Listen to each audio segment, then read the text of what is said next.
The Eletale book has been stolen. A magician named Lord Bartholomew sets out to find the thief. But after a month passes without his return, Bartholomew's son, Brian, is sent out by the Grand Abbot to investigate. Journeying across the world of Keltland, Brian must thwart a plan for mass destruction, return stolen trinkets from nearby cities, and also there's some magic orbs that mustn't fall into the wrong hands. If this sounds like a fake game from a sitcom episode or a demo game from one of those RPG Maker programs, that's because it might as well be one. In spite of this game's nearly paint-by-numbers duplication of the RPG format, as well as its light and inoffensive tone, Quest 64 has somehow become one of the most controversial, most hotly debated Nintendo 64 games. What was initially reviewed by critics as a pretty good RPG for the N64 library has somehow begun to populate worst RPGs ever lists and find itself the subject of AVGN-style review shows. So how did this happen?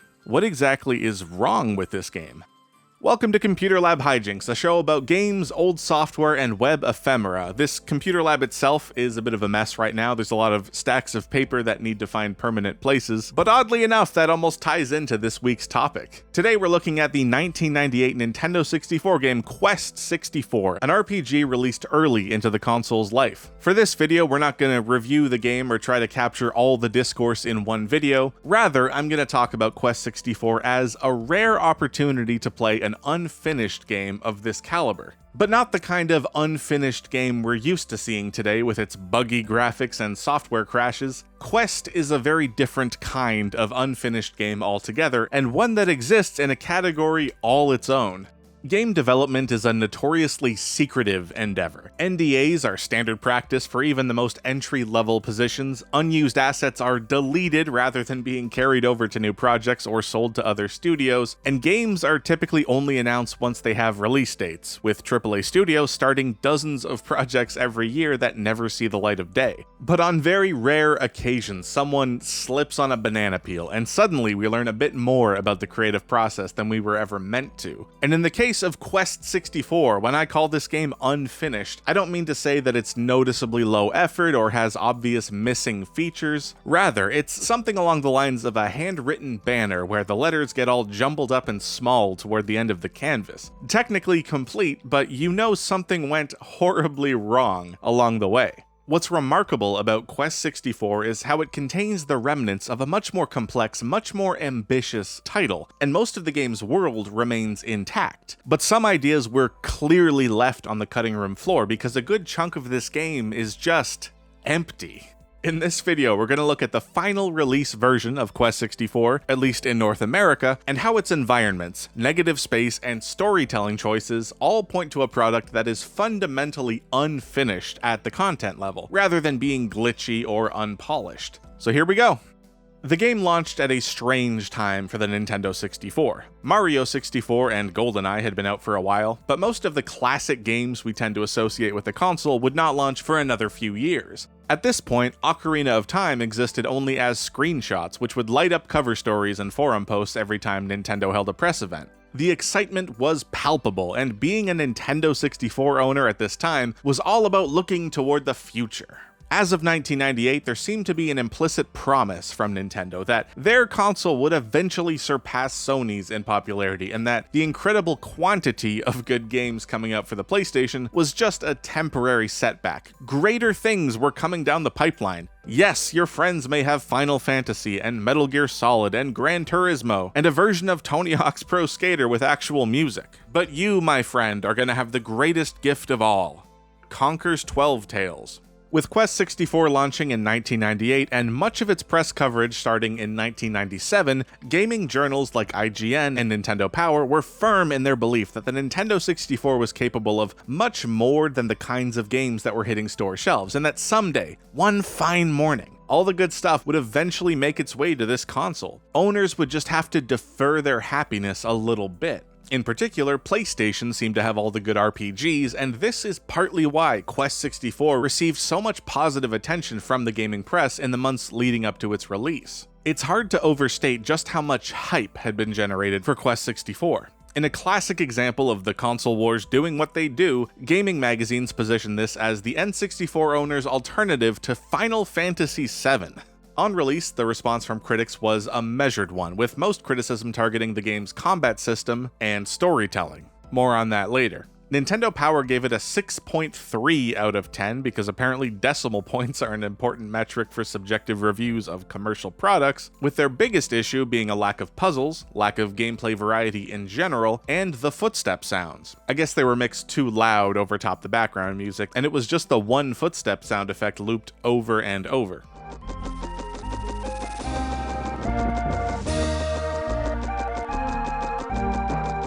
IGN gave a similar review, noting in the second paragraph that Quest 64 is not a bad game at all, calling it an above-average attempt to give N64 owners what they've been asking for since the release of the system. But gradually this tone shifted. Issues of Nintendo Power leading up to July 1998 include previews, fan art, and even the issue containing its final review included a multi-page spread about some of the game's features and characters. It took up the equivalent page count of a guide for Banjo-Kazooie. But after Quest came out, it was almost radio silence. A few letters came in response to their review, and the game earned a single page in a section of the magazine covering guides to individual puzzles, but that's it. And again, I had a hard time finding any mainstream reviews that called it a bad game, much less any mention of worst RPG ever. It was just seen as a bit of a letdown, and generally lacking in fun. Above all else, Quest 64 is an unfinished game. As I established earlier, there's a level of polish in this game that we don't associate with rushed development cycles today. So let's talk about what that looks like.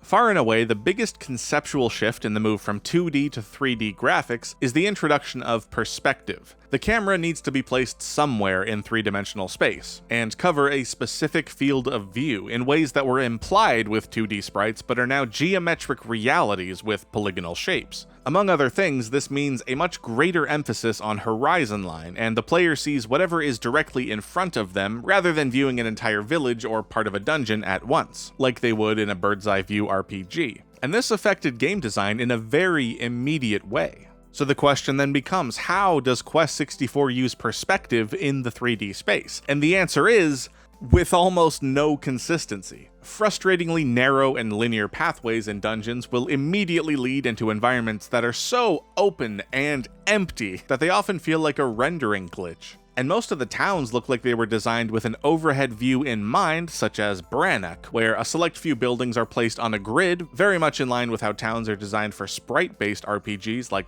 Pokemon or Final Fantasy. This layout makes sense from an overhead perspective, but it doesn't translate directly into 3D, where the virtual camera shows us buildings from whatever side the character is facing. So there's overall more surfaces to show the player because the camera can turn in any direction. This meant that negative space was more pronounced. And this is exactly the reason that Nintendo opted to use fixed camera angles for places like Castletown in Ocarina of Time. 3D perspective changes everything, and if the developers don't have a space that works for this new medium, it creates an unsettling feeling. Tight spaces like the cliffside paths in Cull Hazard have become somewhat notorious since the virtual camera struggles to make sense of collision in such a narrowly enclosed space. It's the worst example by far. Lesser evils include Melroad, which tends to feel like a small cluster of buildings with way too much empty space on either side, giving a distinctly late 90s sense of what the kids might call a liminal space. It's geometrically awkward in ways that don't seem intentional and would make a whole lot more sense from an overhead view. This isn't to say that Quest 64 has bad visuals by any means, but in terms of camera placement, of framing, it's a far cry from the deliberate angles of Mario 64 or Ocarina of Time.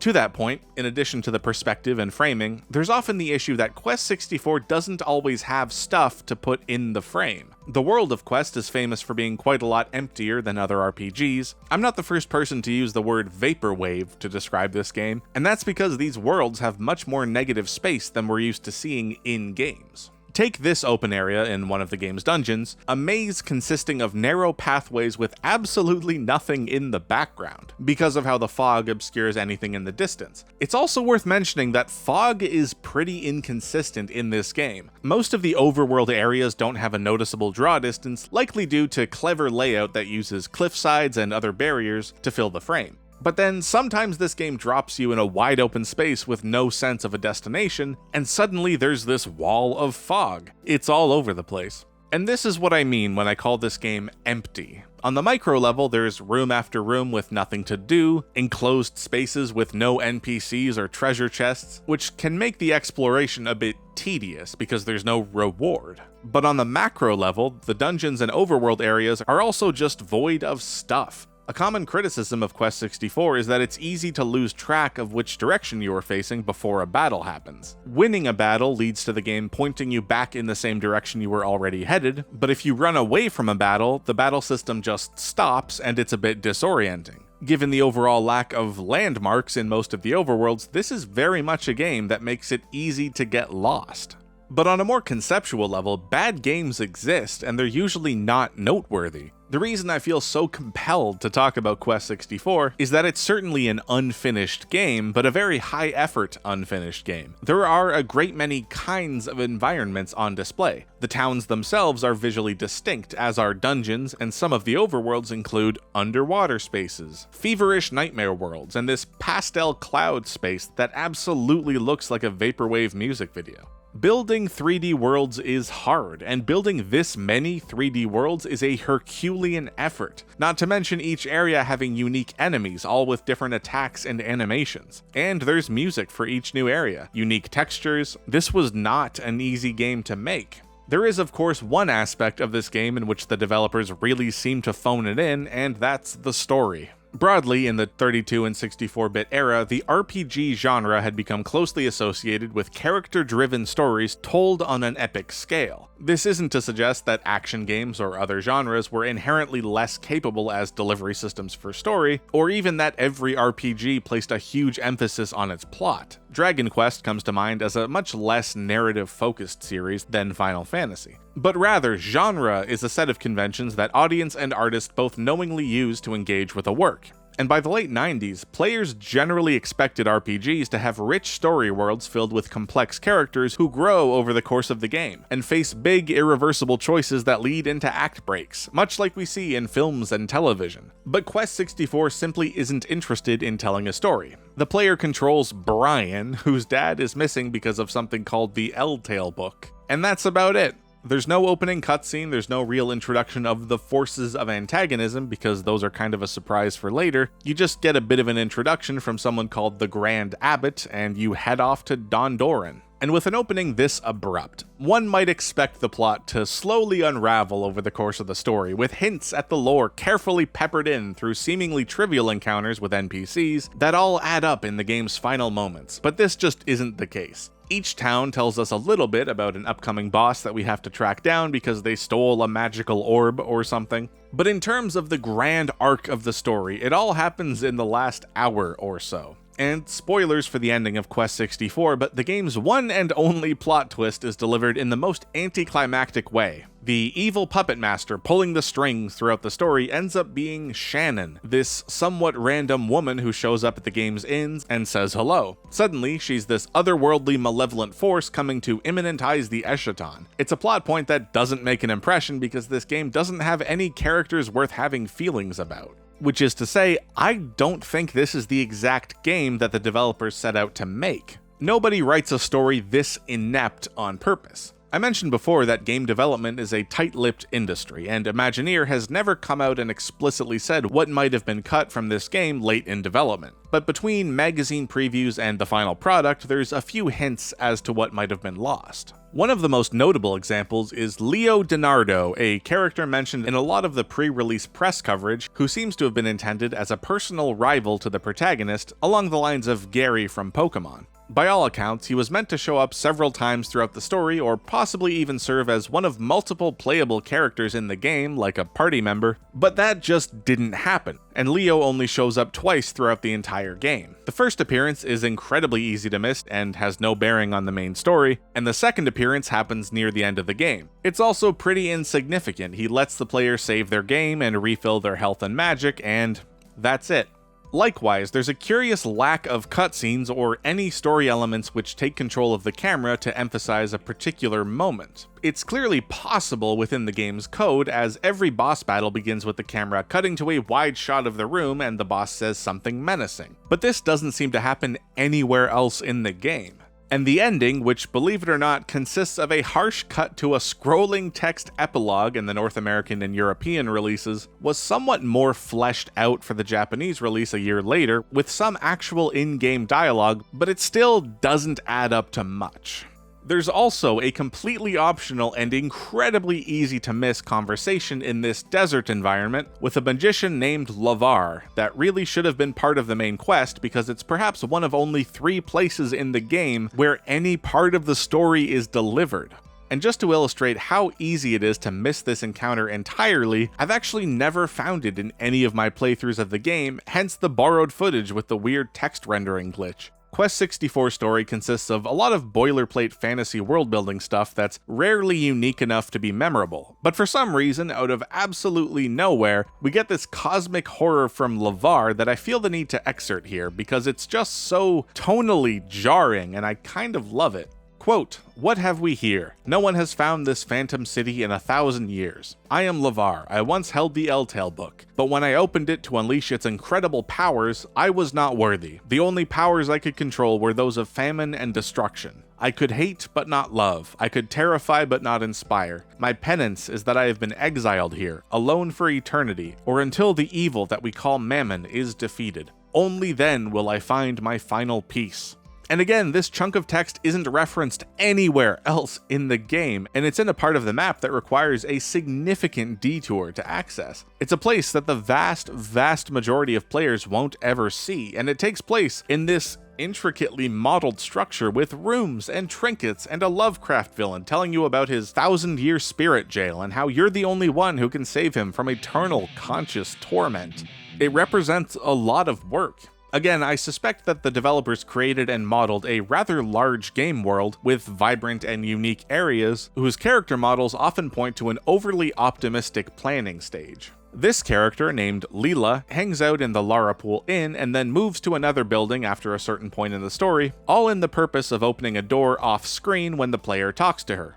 That's all she does. There's a couple of dialogue windows and then you run off to the next dungeon. But looking at her character model, it obviously shows effort, and certainly a lot more effort than the game's default woman NPC, who undoubtedly represents the worst 3D modeling in the entire game. But with Leela, I'm confused for altogether different reasons. Her amount of visual detail is at odds with her level of importance in the overall game. If Quest 64 was a project where whole gameplay systems were abandoned at the 11th hour to hit a deadline, then why does Leela look like someone spent an entire week designing, modeling, texturing, and rigging a character for this 15 seconds of gameplay? I suspect more was intended.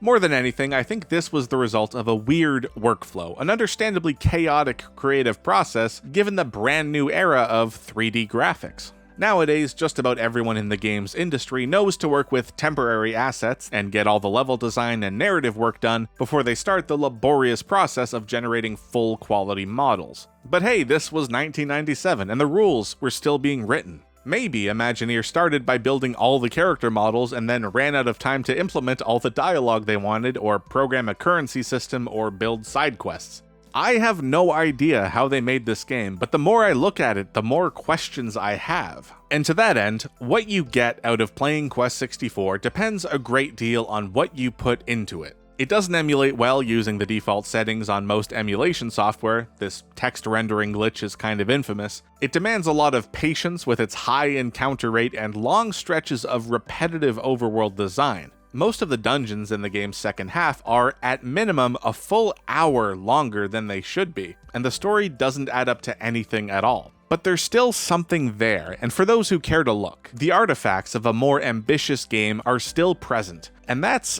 unusual for a release with this relative level of polish. That's ultimately the beauty of a game like this. The more magazine articles you read, the more commentary you check online, and the more of the game itself you experience, the less anything makes concrete sense. And that's exactly why I recommend everyone play Quest 64. It's unfinished, but in the weirdest way possible.